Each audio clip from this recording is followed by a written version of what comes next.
Good morning, student. I am your Stephen sir from ICRA English Medium. Today I am going to teach you subject English, standard 9th, and the book which I am going to use is a Beehive textbook, chapter number 10, Kathmandu. So today I am going to give you a summary of this chapter, Kathmandu.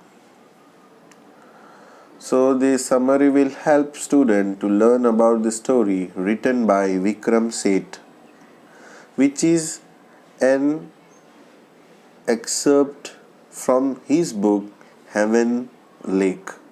So this chapter is taken from a book called Heaven Lake. This story tells us about the author's visit to the capital of Nepal, Kathmandu. We see that he was coming from China to visit India via hitchhiking.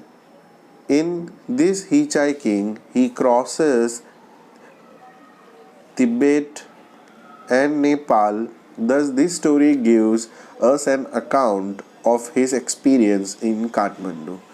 This traveler gives an insight on his trip to the city and what he feels about it. On this trip to Kathmandu, Vikram visits the two most popular temples of the city. One is the Pashupatinath temple and the other is Budnath Stupa. He noticed the difference between the two temples and the atmosphere surrounding them. Thus, through Kathmandu summary, we travel to the city without actually going there through Vikram's magical world. So now I will give you this chapter in detail. So please pay attention. Vikram Seth describes his visit to the capital of Nepal, Kathmandu, through this excerpt from his book Heaven's Lake. During his trip, he visits two temples where notice stark difference between them. One temple was a pilgrimage from Hindus, the Pashupatinath temple. After after that, there was a Budnath temple, which is for the Buddhist. He noticed that they restricted the entry at the Pashupatinath temple to only Hindus.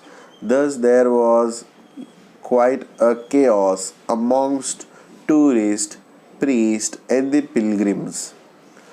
To top it all, people were polluting the river Bagmati by washing clothes in it, bathing in it, and throwing away dry flowers in it.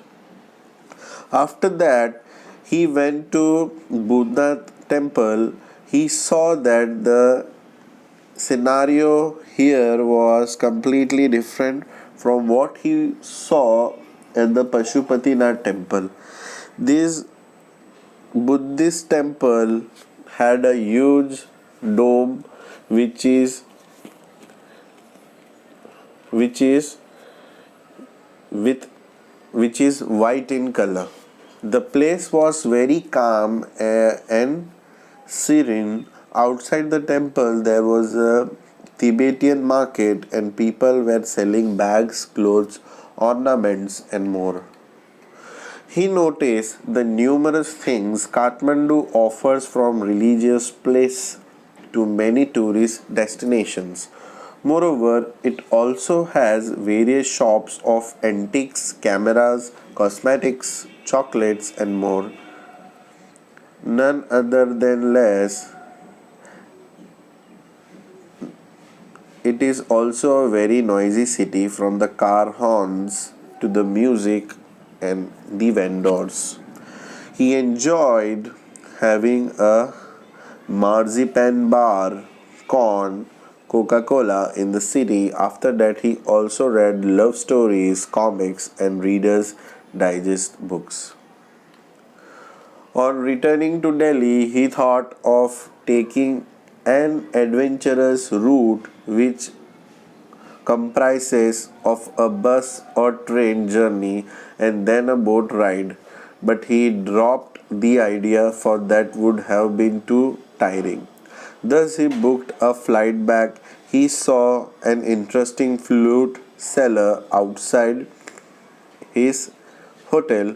He had a pole with a lot of flutes on it and seems like a porcupine body.